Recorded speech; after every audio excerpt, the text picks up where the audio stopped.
दोस्तों,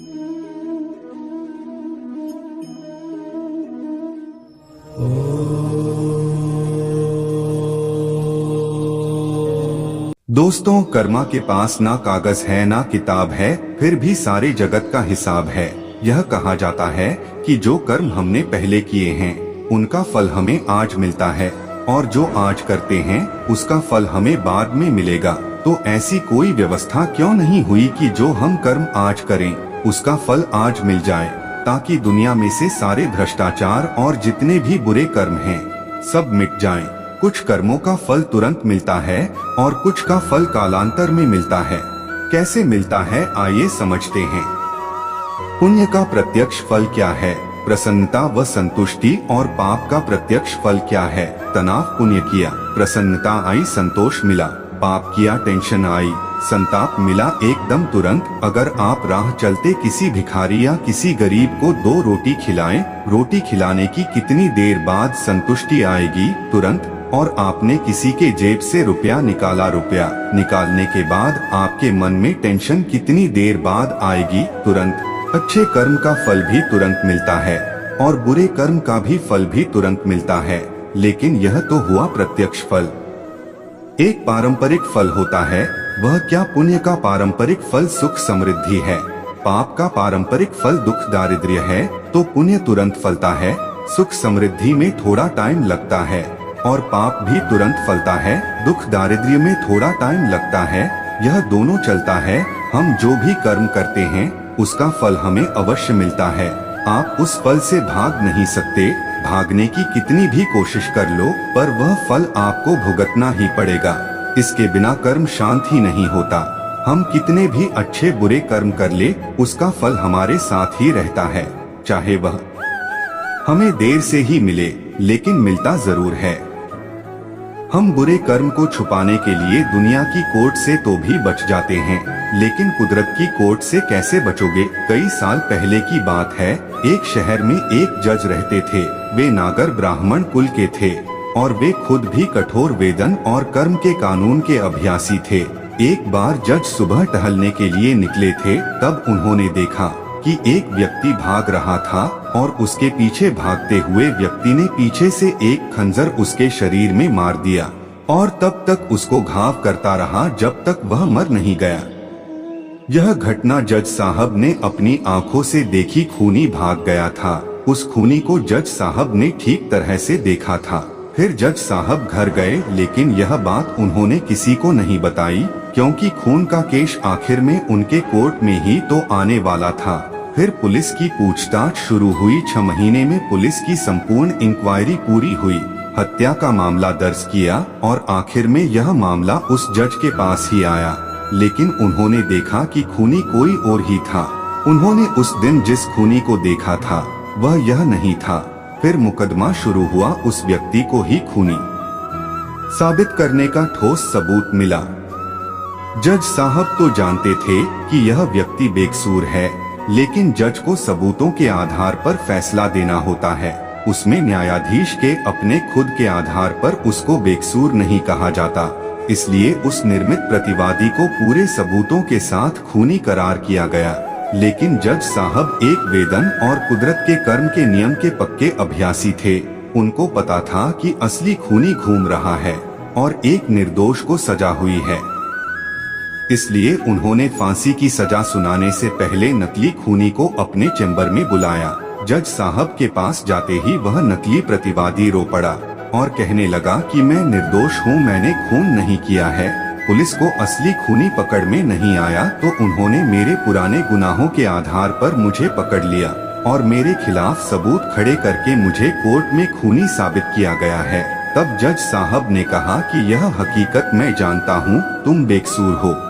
मैंने खूनी को अपनी आंखों से देखा था, लेकिन मैं इस मामले को कानूनी रूप से नहीं ला सकता, क्योंकि कानून सबूतों पर आधारित होता है। सबूत पूरी तरह से तुम्हारे खिलाफ है, इसलिए मैं तुम्हें कानूनी तौर पर खूनी साबित करके फांसी की सजा सुनाने वाला हूँ।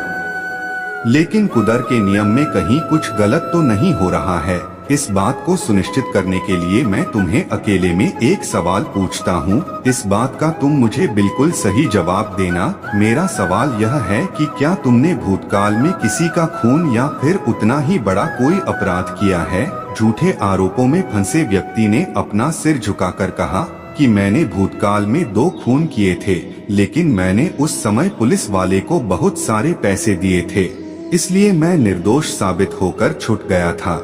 लेकिन इस केस में मैं सच में बेकसूर हूँ, फिर भी सजा मिल रही है। जज साहब को समझ में आ गया कि भगवान के कर्म के नियम में कोई चूक नहीं है।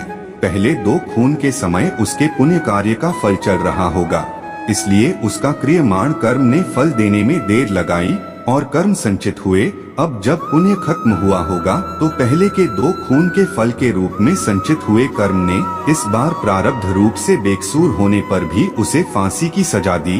कुदरत ने जो कर्म के नियम बनाए हैं उसमें कोई गलती नहीं होती है। कोई भी कर्म करो उसका फल हमें मिलता ही है। कर्म के नियम में किसी भी वकील की बहस नहीं चलती और ना ही किसी की सिफारिश चलती है। जब तक हमारे पुण्य कर्म का फल हमारे साथ है तब तक सही है, लेकिन हम जो गलत कर्म या दुष्ट कर्म करते हैं वह तो वक्त आने पर ही फल देता है। इसलिए कर्म करने से पहले हमें सोचना चाहिए। कर्म हो जाए इसके बाद उसके फल से भागना व्यर्थ है।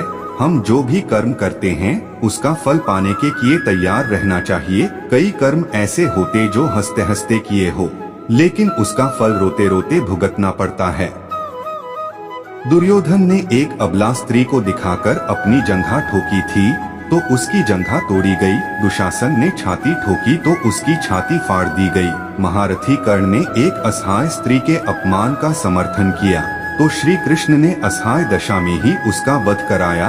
भीष्म ने यदि प्रतिज्ञा में बंधकर एक स्त्री के अपमान को देखने और सहन करने का पाप किया तो असंख्य तीरों में बिनकर अपने पूरे कुल को एक एक कर मरते हुए भी देखा।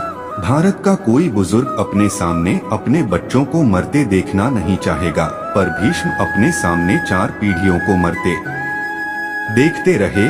जब तक सब देख नहीं लिया तब तक मर भी ना सके, यही उनका दंड था। धृतराष्ट्र का दोष था पुत्र मोह का, तो 100 पुत्रों के शव को कंधा देने का उन्हें दंड मिला। 100 हाथियों के बराबर बल वाला धृतराष्ट्र सिवाय रोने के और कुछ नहीं कर सका। दंड केवल कौरव दल को ही नहीं मिला था, बल्कि दंड पांडवों को भी मिला था। द्रौपदी ने वरमाला अर्जुन के गले में डाली थी, इसलिए उनकी रक्षा का दायित्व सबसे अधिक अर्जुन पर था। अर्जुन यदि चुपचाप उनका अपमान देखते रहे तो सबसे कठोर दंड भी उन्हीं को मिला। अर्जुन पितामह भीष्म को सबसे अधिक प्रेम करते थे, तो कृष्ण ने उन्हीं के हाथों पितामह को निर्मम मृत्यु दिलाई। अर्जुन रोते रहे पर तीर चलाते रहे। क्या लगता है अपने ही हाथों अपने अभिभावकों भाइयों की हत्या करने की गलानी से अर्जुन कभी मुक्त हुए होंगे? क्या नहीं, वे जीवन भर तड़पे होंगे, यही उनका दंड था। युधिष्ठिर ने स्त्री को दांव पर लगाया तो उन्हें भी दंड मिला। कठिन से कठिन परिस्थितियों में भी सत्य और धर्म का साथ नहीं छोड़ने वाले युधिष्ठिर ने युद्ध भूमि में झूठ बोला और उसी झूठ के कारण उनके गुरु की हत्या हुई। यह एक झूठ उनके सारे सत्यों पर भारी रहा। धर्मराज के लिए इससे बड़ा दंड क्या होगा? दुर्योधन को गदा युद्ध सिखाया था, स्वयं बलराम ने एक अधर्मी को गदा युद्ध की शिक्षा देने का दंड बलराम को भी मिला। उनके सामने उनके प्रिय दुर्योधन का वध हुआ और वे चाहकर भी कुछ ना कर सके। उस युग में 2 योद्धा ऐसे थे जो अकेले सबको दंड दे सकते थे, कृष्ण और महात्मा बर्बरीक। पर श्री कृष्ण ने ऐसे कुकर्मों के विरुद्ध शस्त्र उठाने तक से इनकार कर दिया और बर्बरीक को युद्ध में उतरने से ही रोक दिया। लोग पूछते हैं कि बर्बरीक का वध क्यों हुआ? यदि बर्बरीक का वध नहीं हुआ होता तो द्रौपदी के अपराधियों को यथोचित दंड नहीं मिल पाता। श्री कृष्ण युद्ध भूमि में विजय और पराजय तय करने के लिए नहीं उतरे थे। श्री कृष्ण इन अपराधियों को दंड दिलाने के लिए ही कुरुक्षेत्र में उतरे थे। दोस्तों, खाली करना है तो झुकना ही एकमात्र उपाय है। जहाँ तक दिखाई दे रहा हो वहाँ तक जाइए। जब आप वहाँ पहुँचेंगे तो आप और आगे देख पाएंगे। मन अशांत है और उसे नियंत्रित करना कठिन है, लेकिन शांत रहकर इसे वश में किया जा सकता है।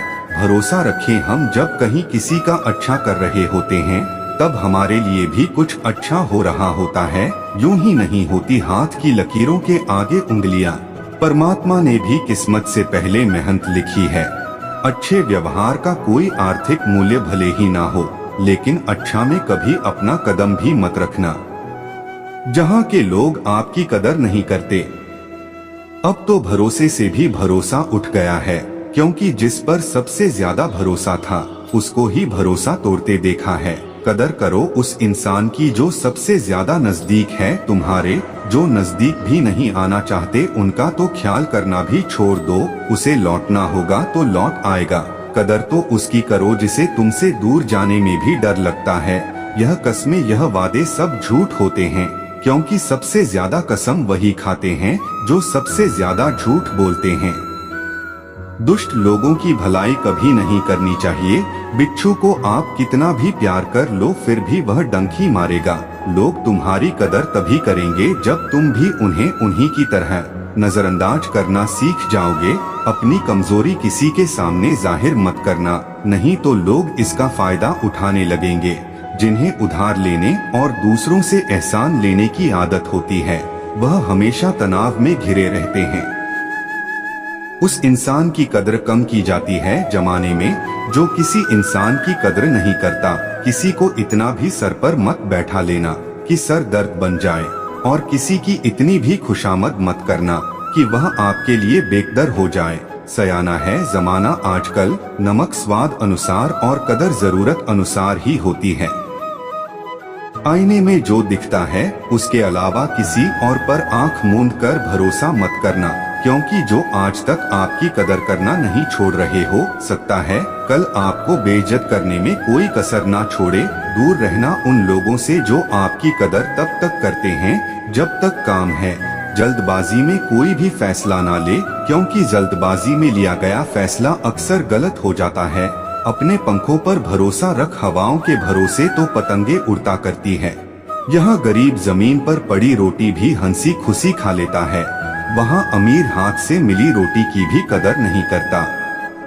जो मिला नहीं उसे पाने की ख्वाहिश जरूर करना, पर जो मिला है उसकी बेकदरी कभी मत करना। प्यार का असर उस रिश्ते में खत्म हो जाता है जहाँ एक दूसरे की कदर करना कम हो जाता है। दूर कितने हुए सबको सब खबर होती है, नजदीक रहने वालों की कदर तक नहीं है।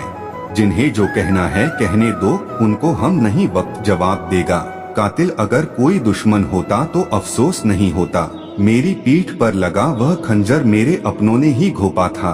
वक्त के साथ सब बदल जाते हैं, प्यार और हालत पर क्यों भरोसा करता है, जबकि चलना है अपने ही पैरों पर। जिन्हें नींद से प्यार है वह सुहाने सपने देखते रहते हैं, पर जिन्हें अपने सपनों की कदर है उन्हें नींद तक नहीं आती।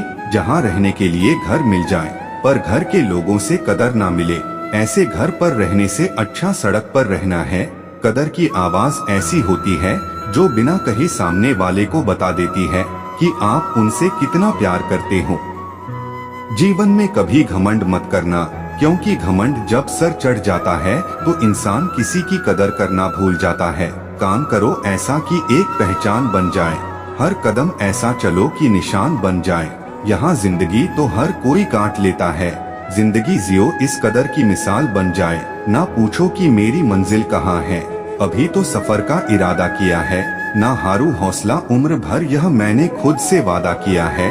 आज फिर कुछ पुराने यार मुझे याद कर रहे हैं, समझ नहीं आ रहा अब उन्हें मेरी कदर है या मेरी जरूरत। कभी खुद से मिलकर देखो, कभी खुद संग छलक देखो। जमाने की भीड़ में किसकी तलाश करोगे तुम, कभी तो खुद की कदर करके देखो। अपने हौसले बुलंद कर, मंजिल बहुत करीब है, बस आगे बढ़ता जा, यह मंजिल ही तेरा नसीब है।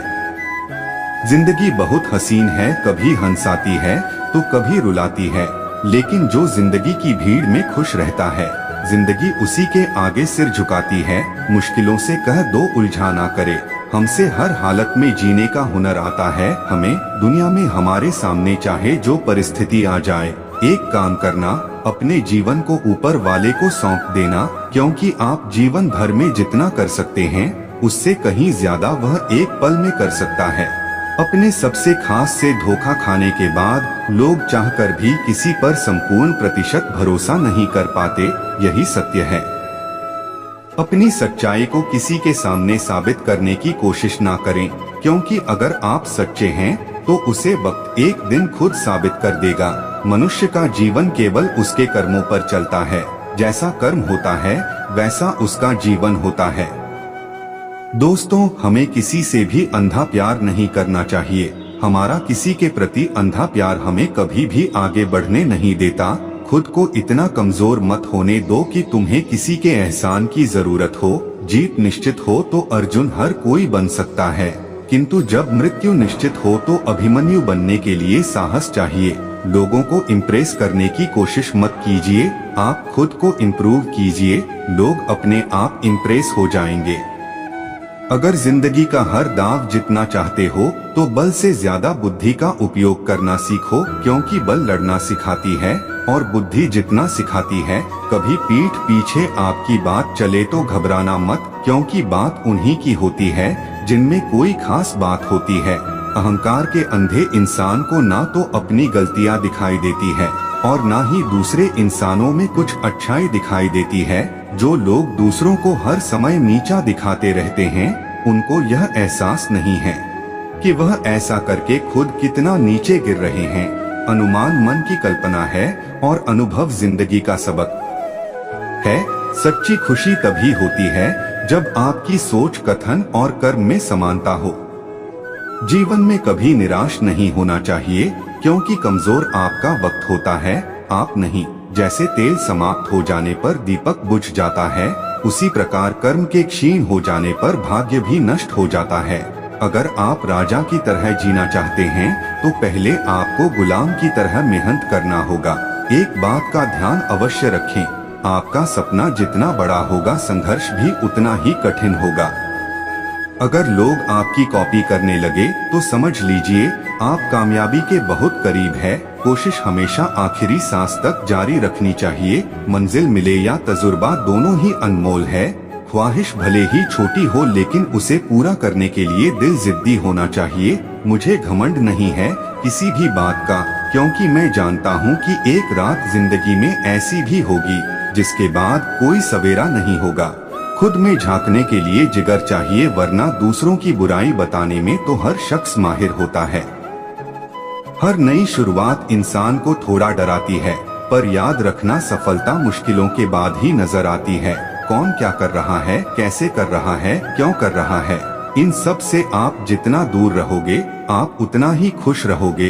कोई हमारा बुरा करे यह उसका कर्म है, लेकिन हम किसी का बुरा ना करें यह हमारा धर्म है। कोई भी रिश्ता अपनी मर्जी से नहीं जुड़ता, क्योंकि आपको कब, कहां और किससे मिलना है यह सिर्फ ऊपर वाला तय करता है। जिंदगी में दो लोगों का होना बहुत जरूरी है। एक कृष्ण जो ना लड़े फिर भी जीत पक्की कर दे, दूसरा करण जो हार सामने हो फिर भी साथ ना छोड़े। दोस्तों, भगवान कहते हैं तू करता वही है जो तू चाहता है, होता वही है जो मैं चाहता हूँ, तो वही कर जो मैं चाहता हूँ, फिर होगा वही जो तू चाहता है। कृष्णा ने कहा मैं तो सबकी सुनता पर मेरी कौन सुनता है। इंसान गलत कार्य करते समय दाएं बाएं आगे पीछे चारों तरफ देखता है, बस ऊपर देखना भूल जाता है। जो मनुष्य ऊपर देख पाता है वह कभी गलत काम करने की हिम्मत नहीं करता। भरोसा अगर खुद पर रखो तो ताकत बन जाती है और दूसरों पर रखो तो कमजोरी बन जाती है। आप कब सही थे इसे कोई याद नहीं रखता है, लेकिन तुम कब गलत थे इसे सब लोग याद रखते हैं। अपनी सच्चाई को किसी के सामने साबित करने की कोशिश ना करें, क्योंकि अगर आप सच्चे हैं तो उसे वक्त एक दिन खुद साबित कर देगा। मनुष्य का जीवन केवल उसके कर्मों पर चलता है, जैसा कर्म होता है वैसा उसका जीवन होता है। साथियों, इस वीडियो में इतना ही। उम्मीद है आपको यह वीडियो जरूर पसंद आई होगी, तो लाइक, शेयर, कमेंट और दोस्तों के साथ शेयर भी कर दीजिए। मिलते हैं अगली वीडियो में, अपना ध्यान रखना। राधे राधे, जय श्री श्याम।